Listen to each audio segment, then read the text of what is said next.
Welcome back, guys, to another episode of the Briefcase The Barn, a series of the Furious the Curious show where we talk about business, life, Christianity, and more. Today we have special guest, pediatrician Edward Less. He's a pediatric emergency physician, former veterinarian, father, writer, and cancer survivor, and was on episode 30 of the Furious the Curious show if you want to check that out. And on that episode, you talked about writing this book, Cloudy with a Risk of Children, Straight Talk from the Pediatric ER. And so I said, hey, when you write that book, when you publish it, come back on, we'll chat about it. So welcome back. Thank you. Get any feedback on the episode we did together? Yeah, it was good feedback. You know, in my circle in Calgary, I don't think your show is as well known as it is around here, but a few people have watched it and feedback was positive. Okay. How about on your end? Yeah, it was good. Yeah. Usually I don't get the negative. I usually only get the positive. But What anything specific people have said to you, or? Just think about that. I think it's been a bit, but I think the one comment was that the two of you are both good storytellers. Oh, okay. Which is and that's how I tried to write the book as well. You know, when you're trying to make an argument or illustrate a concept, it works best if you can wrap it around a real life story or a story that you can, even if it's not real life, make it based on real life. Yeah, parallelisms. So, yeah. Interesting. Cool. Yeah, I really like the book. I didn't read the whole thing, but what I really appreciated about it is that there's not like 5 chapters that are 20 pages long, but that there's 25, 30 chapters that are 2 pages long, so you can they're short. Get through different topics. Was that intentional, or did that happen to be just intentional? So I've been writing. Let me think. I've been writing quite a bit since about 2018 or so. Okay. And one thing I've learned in that time span is that people's attention span, probably compared with the pre-internet age, is shorter than it used to be. And the sweet spot as far as getting people to read your stuff, like I read a Substack, and the sweet spot as far as getting people to read and digest what you write is around 750, 850 words. Okay, interesting. And I find that myself. I don't know how you are, Kyle, but when I follow a lot of different people. If people are long-winded, I tend to read half of what they've written, or I skim to the end, because there's so much information out there, so much to read and so much to digest, that the longer stuff just doesn't get read. And this is the feedback I've had on the book so far, which is pretty much what you've said already, which is that the chapters are short, easy to read, 2 or 3 or 4 pages. I do carry on a little bit in a couple of chapters because I've written a lot about the gender transition world in the past on my Substack. So I have a lot of history in that on that topic. And so that chapter is a bit longer, for example, because I because I just started a newsletter that I'll send out every week. You don't have a newsletter, right? You just do it on Substack only and on social media. Yeah. So, but it's good to know about the 150 words thing. Yeah, I saw your first iteration. So you're going to do it every week? Yeah. That's the plan? Yeah. I'm not exactly sure what I'm going to write about, so I'm kind of nervous about it. But I told myself I'm just going to send something. You're going to send it out by email or like? It'll be through my. I use HubSpot. Oh, HubSpot. Yeah. Just write it on there and yeah. Cool. Yeah, and then create an email list and people can start signing up. And yeah. What was your favorite chapter that you wrote in the book here? I don't really know that I have a favorite. The book has, if you've flipped through it, it's divided into 2 sections. And so the first half is more garden variety, just pediatric topics for parents who have questions about fever or colic or sleep training, that sort of thing. And then the other half is really more my opinions on social and cultural issues, which is more kind of my wheelhouse. So, I think I enjoy writing that stuff a bit more. But it's also the stuff that's a bit more controversial. The book is self-published in the end because I got tired of, so I sent it off to traditional publishers. It's a combination of waiting and rejections, essentially. I had a publisher in hand in Toronto. What's a good parallelism for that? Waiting and rejections. Yeah. I had the book in the hands of a publisher in Toronto, for example, who initially looked at it and said, "Oh, this looks really interesting," and they were interested in publishing it. And then I think one of their people sat down and read the whole thing, and they happened upon the chapter on gender. Yeah, and then it was dead. And then it was dead. What about your colleagues now that it is published, or like have people reached out to you and said, "Hey, I'm kind of pissed off you wrote this," or Well, in general, the reception for the book has been quite good. But I wrote a chapter on divorce, and I wrote a chapter on gender. I wrote a chapter on child discipline. Like, these are sticky topics, and so of course people are going to read what I've written and disagree with what I've written. So I have a couple of colleagues who are parenting transgender children. Yeah. Who are going to be longtime colleagues, and I count them as friends, and I respect them greatly. But of course, they don't agree with what I've written about gender in my book. Yeah. But right? Would they respectfully disagree, or were they any? Oh, they're respectful enough. Okay. But how do you deal with criticism that you do get? Is your initial reaction to whip back even harder, at least in your mind, or do you tend to think about the criticism you're getting when on? Yeah. Articles? I mean, I think it's uncomfortable, particularly when it comes from, as I said, people that I've known and respected as colleagues for a long time. So, I process it, but it's difficult when you put yourself out there in the public square with your opinions. You're going to get criticism. Yeah, that's just part of it. Same with this show, yeah. Yeah, so it's interesting. You wrote in the preface there that I kind of chuckled at. The content of these pages isn't highly academic. It represents my opinions, and I won't pretend they're all correct. As Australian comic Tim Minchin correctly noted in 2013, addressed to university grads in Perth, opinions are like assholes, in that everyone has one. But the back half of his quotation is just as important, right? Opinions differ from assholes in that your own should be constantly and thoroughly inspected. Yes. Right? So, ha, ha, ha. Yeah. That was great. If you ever get a chance to watch that commencement address, it's on YouTube. Okay, it's really fantastic. Yeah. Yeah, really good. Okay, I'm going to go through some of the chapters there, and I have some questions about that. But first, I want to share a quick story of a client of mine, Travis DeCock. He's owner of Centric Manufacturing and co-owner of Pristine Actions in Southern Alberta. If you like guns, by the way, check out Pristine Actions. They got some good stuff. When Travis first reached out, he was running two businesses, working crazy hours and feeling the pressure, both at work and at home. Managing people was exhausting him, and the weight of it was all spilling into his marriage and his family life. And so that's when I came in. And so this is what he wrote about working with me. Working with Kyle at Furiously Curious Coaching has been transformative. He's helped me break through the mental barriers and limiting beliefs that were keeping me stuck. His honest, insightful approach has given me clarity and momentum I didn't think was possible. So if you're listening to this and you feel like you've built something that looks successful but feels heavy and like you're winning on paper but losing where it matters most, let's talk. You can book a call with me through my website at furiouslycurious.co or just text me directly at 604-703-9045. No pitch, no pressure, just a conversation to get some clarity and see if I can help you. So, okay, some questions. I want to go to chapter 21. Spare the rod, spoil the child. I really enjoyed this chapter. I'll read a piece that you wrote in it. I was reared in a culture in which biblical admonition, to spare the rod and spoil the child was often taken literally. Here's a full quote from Proverbs 13:24. Whoever spares the rod hates their children, but the one who loves their children is careful to discipline them. Historically, many Christian communities took those words as a license to apply physical correction to misbehaved children, but too often those measures get delivered in the heat of the moment and stray into outright abuse, corrupting the spanking, but with love intention. As someone close to me who was subjected to this sort of thing said, children are supposed to be a gift from God, but who takes their Christmas present and beats the crap out of it behind the shed and then locks it in a cellar? And Dad didn't spare the rod, but he ruined the child. I'm not suggesting that corporal physical punishment routinely goes overboard, but especially if delivered with overheated emotions, physical correction sets parents on a dangerous slope. What made you write this chapter?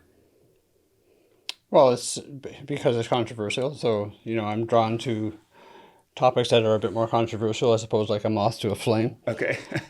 Interesting. And so in my work in the emergency department at a children's hospital, we see these sorts of things crop up from time to time. So we'll have a child come in with an unusual pattern of bruising. So, for example, if a child gets hit by a parent with an open hand that leaves a striped pattern of bruising on their torso, for example. So for us, that's a telltale sign of physical punishment, and we're trained and taught to flag that and ask the uncomfortable questions around that and involve social work and that sort of thing if we think a child is being physically hit, right? And you know, and I grew up in this community, Kyle, where that text from the Bible, I think, at least when I was growing up, I think most families took that text as literal instruction that when children are misbehaved, they should be spanked, for example. And I'm not at all trying to say in what I've written that corporal punishment maybe doesn't have a place. Like, I think in certain circumstances, certain families, and if delivered in a well, in love, I think is the key thing. Not when you're angry. Not when you're angry. The issue is when it's so easy to deliver that sort of punishment when you're angry. It's just a natural human inclination when you're angry to strike out. Yeah. Right. It was not interesting. The word discipline comes from the word disciple. Yeah. And to disciple your children is a lot different than to like hit them. But I'm curious, what impact can overheated and angry physical discipline have on someone into adulthood? Like if that's what your experience was as a kid, what impact does that have? Why is it so damaging? Well, it's damaging when that kind of punishment is delivered in anger, right? Because you know, the parenting role, you want to raise your children in a loving manner and with nurture. And you lose that love and that nurture when you're subjected to physical injury delivered in the heat of the moment in anger. So it damages that relationship. And, you know, and then what's the other biblical quote? The sins of the fathers are visited upon the children. So it spools down through the generations because we have a tendency to raise our own children in the same way that we were raised, because one model spawns the next one. Yeah. So it can have impacts that reverberate into the next generation of children, right? Because, you know, we tend to model the relationships that we were exposed to ourselves. Yeah, not what they said, what they did. Yeah. Okay, and beyond that, beyond like that, it becomes a generational thing, like into adulthood. How can this have an impact on someone that they were like disciplined in this way growing up? How does it affect relationships, or how does it affect? Do you think self-esteem? Have you thought much about that? Yeah, I mean, you know, the example I used in that chapter of the individual who said, you know, he didn't spare the rod, but he spoiled the child. So it has a toxic effect on the relationship. And what I think happens, just simplifying it a bit, but one of two things happens. That person grows up, has children of his or her own, and then delivers discipline in the same kind of damaging way. Or the pendulum swings completely to the opposite side, and then you have a parenting style that is overly permissive and no discipline is applied at all. Yeah.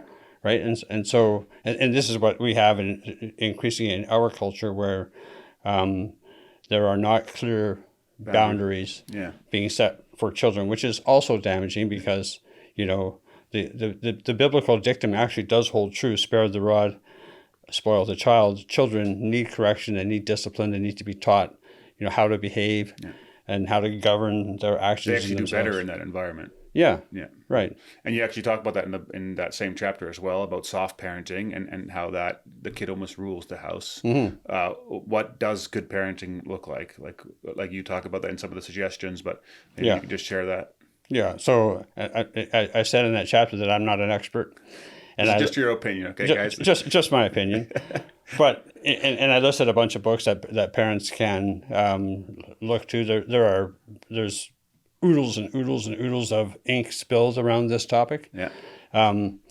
So, you know, setting clear boundaries for your children in a way that doesn't necessarily involve physical punishment, I think, can be done. People do it all the time. So that children grow up understanding what the limits to their behaviors are, what good behavior looks like, and modeling for your children in the way that you live yourself is very powerful. And I personally, I like a lot what you said there. That's like one of the things that's had the biggest impact on me is realizing that like if I want healthy kids, I need to be healthy. yeah, And not just like physically healthy, but like emotionally healthy, or in just everything. And more that what I was saying just didn't yeah, really have an effect. It was like how I was showing up was, if I was anxious all the time, I was going to get anxious kids. yeah, If I was going to be impatient all the time, I was going to get impatient kids. sure. Or if it comes to contentment, like always wanting more, they're always going to be wanting more. Yeah, but it's difficult, right? Because we're all imperfect, It is, and yeah. we all mess up, and we all have times when we're anxious or But we have the tendency to try to fix them and not fix ourselves. right. Yeah, yeah. So it's a complicated topic, Yeah. but really the simple point I was trying to make, and hopefully I made it, was that assaulting your children when you're angry is not a good thing. No. Right? Yeah, I think that's clear. But I think it's good to just I thought it was a good chapter. So, I also really what I enjoyed about the book as well. And I'll point this out from chapter 5 was that just your humor. You're actually kind of funny, pretty funny. I found some of the chapter titles kind of hard to understand what they meant, but bunged up, which it means I guess constipated. Yeah, yeah. So this is you set the chapter with a quote from Bob Hope. I grew up with 6 brothers, and that's how I learned to dance, waiting for the bathroom. And then you say, like Bob Hope, I grew up with 6 brothers, but unlike Bob, I had 5 sisters. Dancing was frowned upon as the devil's footwork in an ultra-conservative boyhood home, but if nature called while the bathroom was occupied, believe me, we performed all the moves. Yeah. Quite true. Yeah, I thought it was good. But I mean, that's throughout the whole book. So I mean, I would definitely recommend if you're interested in it to buy it and read it. It's enjoyable. But a couple more chapters here. Chapter 26, you talk about ADHD. I don't have any specific quotes that I pulled out here, but what would you say to parents right now regarding ADHD? I mean, it seems to be like more and more of it. Yeah. Gabor Mate says it's tied to trauma as a kid. I don't think that's your opinion as much, or I didn't read that part. But no, I don't disagree with Dr. Mate at all, and certainly the premise of that chapter is not to disparage a diagnosis of ADHD in any kid necessarily. But the rates of diagnosis have skyrocketed. Yeah. And it's become a go-to diagnosis, not just for children, but for adults as well. There's a huge number of adults now taking ADHD medications because they have ADHD. And part of that is diagnosis creep in the sense that we've enlarged the definition of the disorder so that it can be applied to variations in human behavior. I don't think that normal variations in human behavior should be medicated in general. And as I lay out in that chapter, many kids are diagnosed with ADHD already in kindergarten, in grade 1, and it tends to be boys. And it's become political, cultural heresy to say this, but it turns out the boys and girls are different. And boys, when they're 5 years old, they have a much harder time sitting still and paying attention to goal-oriented tasks than girls do. And so because they can't sit still, because they're constantly getting up out of their desk and prowling the classroom, they have a higher tendency of being labeled as attention deficit hyperactivity disorder than girls do. Yeah. And so then they get put on medications. And those medications, they work because it calms them down, and they sit down and they're able to focus. Well, they're little zombies, actually. It's interesting that you bring this up because Malachi, my oldest, when he was in kindergarten, he came home one day and he said, "Dad, I'm stupid." I'm like, "Why are you stupid?" And he's like, "Well, I always get in trouble." I'm like, "Well, why do you always get in trouble?" And he goes, "Well, I can't sit still." Yeah. And it gave me flashbacks to when I was a kid and I couldn't sit still either. And right. I was always getting in trouble. And that label, starts to stick and it grows and stuff like that. And so we did homeschooling, and it's really interesting. He does the best work when he's laying on the living room floor now. Yeah. And also some cool things is that like earlier this year, he wasn't doing very good at math. And so we switched the curriculum to a more physical curriculum. Yeah. Where he could actually get, and now he likes math. Oh, yeah. And so you just see that. I'm not saying people shouldn't send their kids to school. Homeschooling isn't for everybody, but right. Yeah, it has, very practical things can be done often about these things. Yeah.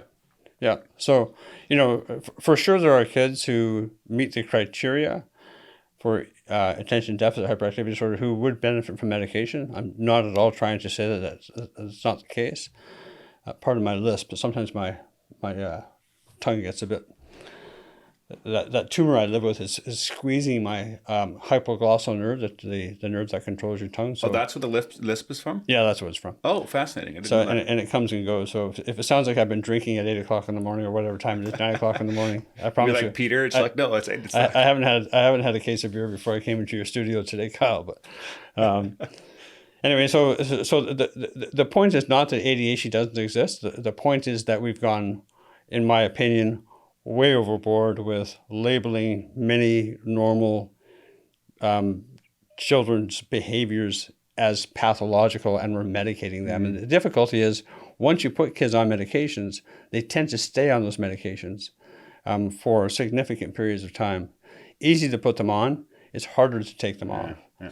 It's also interesting how, I mean, I was a kid, I was on Ritalin, Zoloft, and Risperidol, and I was like, made into a zombie. Yeah. But that wasn't actually the issue, or like that was the fix. But what I needed was time and attention and Sure. love. And I can imagine too, though, as a doctor, when you're talking to a parent, they just want the problem to be fixed, and to tell them that, hey, you need to stop what you're doing at home and actually spend some time with this kid is a lot harder to tell the parent than, hey, here's a pill.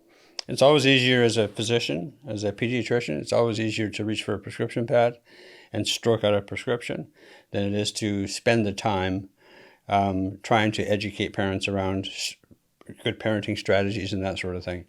The analogy is with antibiotics, right? I have a chapter on antibiotics as well. It's easier to reach for a prescription pad and write out a prescription for amoxicillin than it is to spend the 10 or 15 minutes explaining to a parent why taking antibiotics for a viral infection is not a good idea, right? Yeah. So in the ADHD space, you prescribe these medications. They by their very nature, they seem to work. Yeah. Because it does change their behavior. So then the child is, on the surface at least, doing better. The parents are happy. And so there's a natural inclination to prescribe these medications to children who can't sit still. Yeah.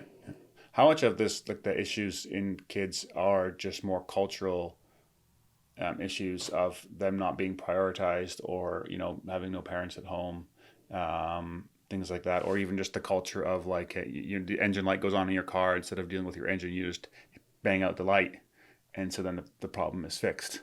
Yeah. Well, we I think we live in a society that maybe it's always been the case, but I think it's more now, where we look for quick solutions to difficult problems. And so if there's an easy fix, I think it's just natural inclination to want to avail ourselves of that and then move on. We have, despite all the modern conveniences of life, we're busier than ever. Yeah. And despite the fact that people have less kids than ever, families seem to have less time for their kids than before. So, like, I grew up in a family of 12 children, unheard of these days. The average family size now is, not that people have fractions of children, but the average, the fertility 1.7 or something. It's down to 1.3 now in Canada. So people have one or two children. That's crazy. You have a chapter on that, chapter 33, the risk of no kids. Yeah. What is the risk of no kids? So in Canada, it's masked by the fact that we have a lot of immigration. So people are having children at less than the replacement rate. The replacement rate, in order to have a stable population, is 2.1, because not every child grows up to become an adult. So you need to replace the mom and the dad, and you need a bit of extra. So the replacement rate is 2.1. The fertility rate in Canada is one of the lowest in the world, at about 1.3. Some countries it's even less than that. Countries like Japan have, after a long period of, Japan's a country where people live, they have one of the highest longevities in the world. And so their population decline was masked for a long time by the fact that people weren't dying, but now people are dying. And Japan now is shrinking fairly rapidly in population, and Japan doesn't have a lot of immigration. Yeah. So Japan is sort of like the canary in a coal mine, so to speak, as far as what will happen in the world. What impact has it having on Japan right now? So for the first time last year, in Japan there were more adult diapers for adults sold than diapers for children, right? But you have an inverted pyramid, so you have a large elderly population, and the narrow part of the triangle is the younger people. So you have less young people working to support an older population. And what happens when that older population is not there anymore? Like, will it? So eventually you'll get to a turning point where the older people die off, and then you'll have a much smaller population. Okay. And the implications of that are complex. We'll have a fairly, this will happen in Canada too. Once immigration slows down here, the largest source of immigration to Canada, do you know, is from India. So that's the largest source of our immigration. Even India, the most populous nation in the world, even India's population is flatlined now because fertility rates in India are plummeting as well. So eventually that flow of immigration to Canada will slow. It'll never stop altogether probably. And then you'll have the older people die off over a period of 30 or 40 years, and then we'll have rapidly shrinking population. Yeah. And we don't, and it's really hard to imagine what that's going to look like. Like, I won't be around to see it, but my kids will. They'll live in a world where there are far fewer people. There'll be an uncomfortable period where we'll have people living in retirement for, people retire at 60 or 65, but then they live for another 20 years. And they'll need to be supported with Canada Pension Plan, for example, Social Security benefits and so on. And all of that money has to come from somewhere. Yeah. So it's going to have to come from a combination of the wages of young people. Yeah. I mean, you've seen that in the last election, how much people voted for the Liberals and the Conservatives. It was like majority young people were voting Conservative and majority old people were voting Liberal because they're getting the handouts. Yeah. When Stephen Harper was in power, you might know this, but Stephen Harper actually raised the retirement age from 65 to 67. And then Justin Trudeau rolled it back again. Yeah. Right? Clown show. Yeah. That was, he did all the hard work to get it passed. and really should, the official retirement age really should be elevated to 70 probably. Because initially when it was set up, the Canada Pension Plan benefit and so on, it was set up at a time when the average person could expect to live to be maybe 75. Yeah. But now it's...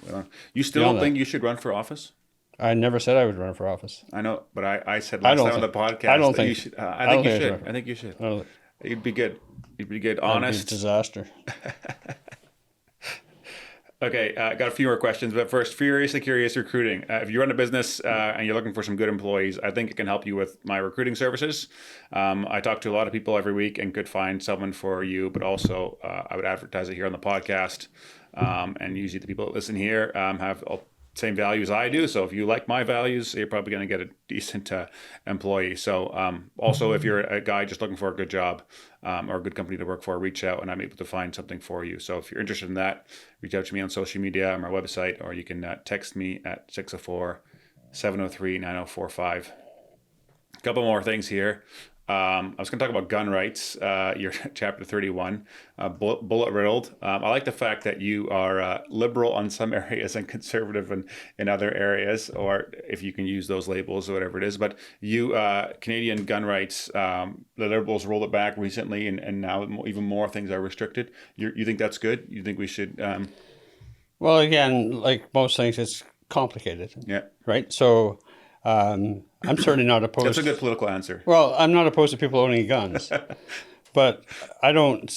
What I have a bit more trouble getting behind is I don't understand the rationale for owning an assault weapon, for example. Yeah. Like to have the equivalent of an AK-47 in your house, like. What exactly is the point of that? I'll go show you mine later. Yeah, sure. I'm sure you have a whole stash. So I used to live. I don't know if I told you this before, Kyle, but I In used the to. U.S. I used to live in Mississippi, Yeah. right, for 4 years. And it was a funny story. So I lived there for 4 years, and then I came back to Canada to go to medical school. I met Sherry, my wife, in medical school.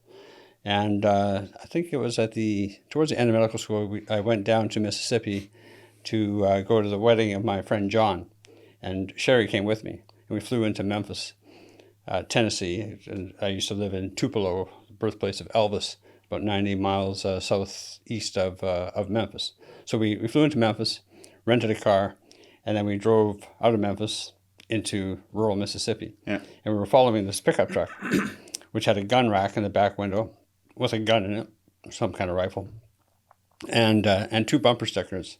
And the one bumper sticker said, "I love assault weapons."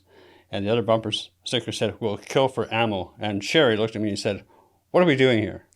It was just so classic of the gun culture in the United States, right? And, as Canadians tend to have this stereotype of the U.S. as guns on every corner and school shootings every day. It's not really the reality. I lived in the U.S. for a total of 5 years in different places. Living in the U.S. is pretty much like living in Canada, except in general it's warmer, and you get to keep more of your money. So your taxes are a lot lower, right? But just side note question there: is it harder for Canada to retain doctors for that reason, that in the U.S. the lower taxes and you probably get paid more in the U.S. as well as a doctor, I'm assuming? Yeah, but the environment to practice medicine in the United States is quite different from a litigation standpoint. So, So my wife is an obstetrician. Practicing obstetrics in, say, in a U.S. state, your malpractice costs are several $100,000 a year. Oh, okay. Right, so it's a much more litigious environment, and it's also much more corporate, particularly these days. So the complaints that physicians have in the U.S. are different than the you can get sued more and stuff like that. So it's a different pasture. Fair enough. But it has its own problems. Go back to our gun chat. Yeah. So obviously there's a gun issue in the United States when people can walk into a school and spray bullets and kill children, or set up in a hotel in Las Vegas and mow down pedestrians on the Las Vegas Strip, that kind of thing. So clearly there's a gun culture problem. And as I say in the book, people will say, well, it's not the guns, it's the people. Well, sure. I mean, people fire the guns. And the analogy I draw is with pit bulls. And I have a chapter on pit bulls too, right? And people say it's not the pit bull, it's the owner. Well, sure, but it's like having an assault weapon, right? The only thing you change about gun culture in the United States is if you banned assault weapons, the rate of death from gun violence would plummet. Isn't that okay?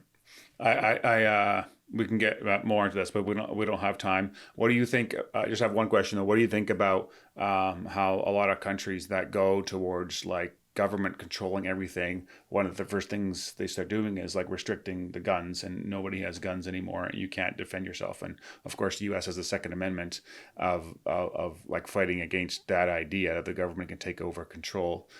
You see that? Do you think about that at all? Like in the history, if you think of the history of countries that have gone towards like communism or like the high control of the government, and the guns being taken away, do you think about that as Canada goes more and more that way and becomes more and more controlling in its government? What do you mean? You mean if you restrict firearms ownership, that gives government more control and takes away citizens' ability to... Like in Australia and New Zealand now, they're banning machetes.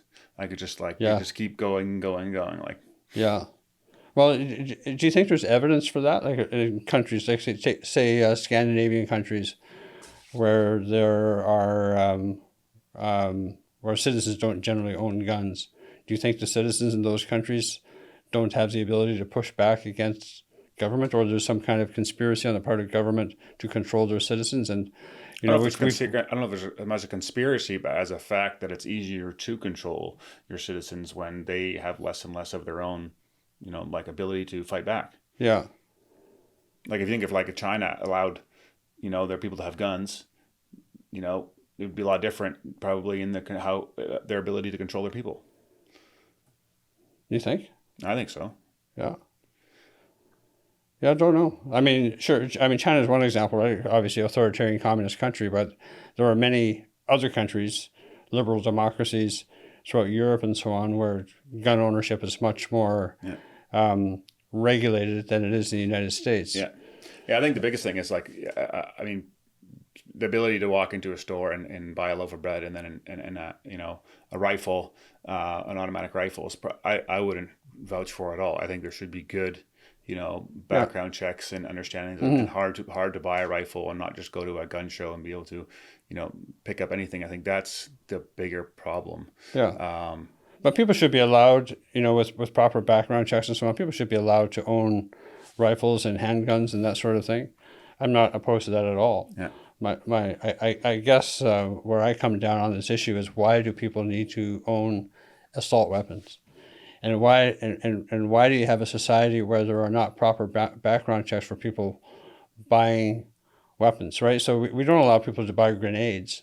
Mm-hmm. We don't allow people to buy nuclear weapons. Yeah. Grenades would be kind of fun. But... Yeah, sure. But we don't generally allow people to buy grenades for obvious safety reasons.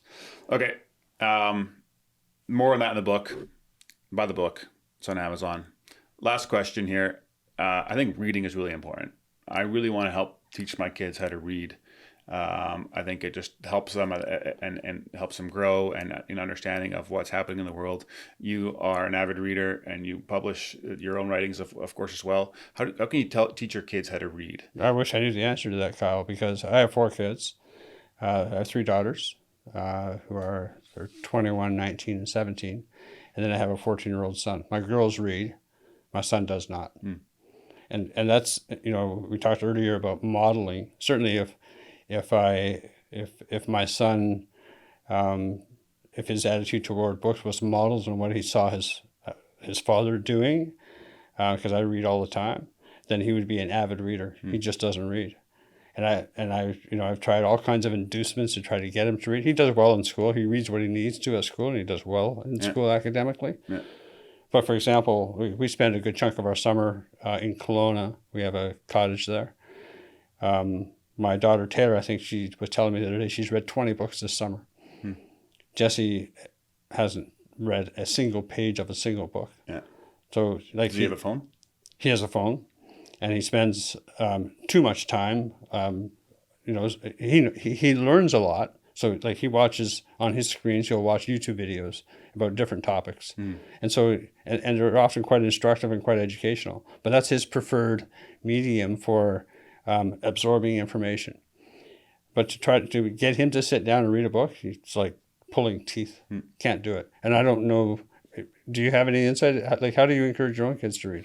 So what I've read about audiobooks is get him to listen to audiobooks as a way to get him to stimulate reading, but also reading to them. Yeah, which we did. So when Jesse was small, my son, when he was small, just like all of our kids, that was every evening, every night, we would read to them.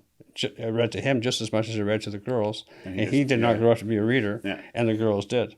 Why? He's a different kid than they are. Yeah. So, and the last one I have is rewards based, so they can earn money or earn. Oh yeah, I've tried that. And it had very limited success. Reward wasn't big enough, or he just didn't care. He just doesn't. He's a very gregarious, outgoing kid, very personable. Has lots of friends. Okay, so what would you say as a pediatrician is the benefit of teaching your kids to read, regardless of maybe the method of how to do it? What is the benefit of reading? Well, I think it teaches you how to think, right? So if you read widely, then I think it teaches you how to. It helps you frame your approach to the world and your approach to other people. Now, can that happen without being an avid reader? Probably. I mean, my bias is obvious because I've always been a big reader. And I've always been a believer in reading viewpoints from across the spectrum. Like I remember somebody coming to a Christian visitor coming to my house and seeing on my bookshelf a book by Christopher Hitchens. The famous atheist. He died a few years ago, called "God Is Not Great," and reacting with horror. How can you have this poison in your house? I'm like, well, if you don't read the viewpoints of people who disagree with you, then how can you intelligently make an argument for your own position? Yeah. Right? That's so important. I mean, when everyone thinks the same, no one thinks at all. Right. If everybody thinks the same, then nobody thinks at all. That's exactly right. Yeah. So I think if you don't read at all, I think it's more difficult than to have deeply or thoroughly formed philosophical stances and opinions yourself. Yeah. But I don't really know that to be true, because I have other friends who are also not readers, and they're thoughtful, intelligent, thinking people. Yeah. So my bias arises from the fact that I'm a reader. Does my son have to be a reader like me? Probably not. Yeah. Would he benefit from spending less time absorbing information through a screen? Probably so. There's a lot of talk, of course, about screen time and how smartphones have poisoned a generation. Jonathan Haidt, I don't know if you read any of his stuff. He wrote a book called The Anxious Generation. And a lot of it he theorizes is down to smartphone addiction. I do know, I've noticed it on my kids, so I have something called a lockbox that I use all the time. Yeah. I'll show you downstairs. It's pretty cool, but basically I can put anything in there, and I put a timer on the top, and it locks something in there for a while. And so I'll put the TV remote in there for 11 days at a time, because that's as far as it will go. Instead of in the evenings after supper watching some highlights for a couple hours or whatever. And the kids are definitely way calmer. Yeah. The times that the thing is locked up, and they're happier and stuff like that. Sure. Like you can definitely notice it. And they don't have other devices? No. Like your kids don't have smartphones? No. I mean, they're 8, 4, and... Yeah, they're too young. Yeah. I don't think I think our kids, we allowed them to have smartphones when they were teenagers, essentially. But even myself, like my own smartphone, I'll put that in there on the weekend. Yeah. And for 2 days, I won't have 48 hours. I won't have my phone. Yeah. And I find myself being calmer and more intentional with the kids and things like that. So... Yeah. There's definitely, I don't know the science, but anyways, if you, I actually want to ask one more question here. How's the cancer? Any updates? Is it still a remission? And so it's complicated. It's been, I've been living with this thing for... You told the whole story on episode 30. Yeah, episode 30 there. So it's been more than 18 years. Yeah. I had surgery last year, which knocked me for a loop. We took tissue. I've done this once before. We took tissue last year and sequenced it, and then based on the analysis of the tumor, picked a drug, and started taking that drug about a year ago. But then and it's been fine. And I have scans every 3 months. I've had, I don't know how many MRI scans I've had in my life, but probably 100. So I get, these days I get a scan every 3 months, and so I had a scan at 3 months, 3 months, 3 months. Fine, but then my last scan, tumor's growing again. Oh. So hence more impact on my voice and so on, and my balance isn't great. And so now I'm still taking that drug that we picked last year, but now we added another drug through a clinical trial, based out of Stanford. So I don't have to go to Stanford to be enrolled in a clinical trial. They allowed me to use their protocol, but I have it delivered in Calgary. So at the end of May, I started taking both drugs together. One's called pembrolizumab, the other one's called pemetrexed. Yeah. So I take the two drugs together by IV infusion every 3 weeks. And so that's May and June, July, August. I have an MRI at the end of August, and we'll see what it's doing. So. Okay. How do you feel about it? I mean, that's pretty, the fact that it's growing again. I think the last time you said you took it, weren't able to take everything out in the last surgery. Right. How do you, the mortality is again in your face. I mean, it has been for a long time. Yeah. But is it more in a conscious thought again now? Yeah, I feel a bit of the pressure of it in the sense that I'm getting boxed into a corner to some degree. Because if this next scan shows that the 1-2 drug combo isn't working, then my options are getting more limited. So it's living with uncertainty. Yeah. But we all live with uncertainty. Yeah. It's a bit more in my face. But that's I'm writing an article right now about uncertainty. and about how it's a reality for everybody every day. When I was diagnosed with this thing in 2007, there were plenty of people who were, that poor bastard, right? Sort of thing. Some of those people are gone themselves. Yeah. Unexpectedly earlier. I mean, life is full of uncertainty. The classic thing, any of us could get hit by a so-called bus tomorrow. Yeah. So, but for me, it's much more real in the sense that I'm, it's like I said, it's more in my face. Yeah. Fair enough. But this thing I have is it's really rare. Yeah. Has an average survival of about 6 or 7 years. Yeah. I've lived for more than 18 years. Yeah. You have a great article on that too, by the way. So I can't really say I have much to complain about. It doesn't mean I don't complain, because I do. Fair enough. Well, I'll be praying for you, and if you're listening here, let's pray that it goes in remission, and you can keep sharing for a little while longer. If you want to get a free copy of this book, you can. Anyone who shares this episode that you're listening right now to on their WhatsApp or Instagram or Facebook story in the next 48 hours of this podcast being live, send me a screenshot and I'll send you a free copy of the book. It's an awesome book. I think you'll enjoy it. So anything else you want to add before we jump off? We just released an audiobook version. So cool. If you have an Audibles membership, you can get the audiobook version. Okay. That's already out? It just came out about a week or two ago. Oh, cool. Right on. There's an ebook version, of course. And then in September, we're doing a Canadian print run. So we're printing a few thousand copies of the book, and it'll be in all the major bookstores in Canada this fall. Awesome. So, but now you can just get it, how most people get their books these days, just order it on Amazon. Yeah. So, awesome. Okay. Yeah, but thanks. Yeah, thanks for listening, guys. Always, it's appreciated if you share, subscribe to the episode, the podcast, share it with friends and family. Goes a long way. So, see you next time.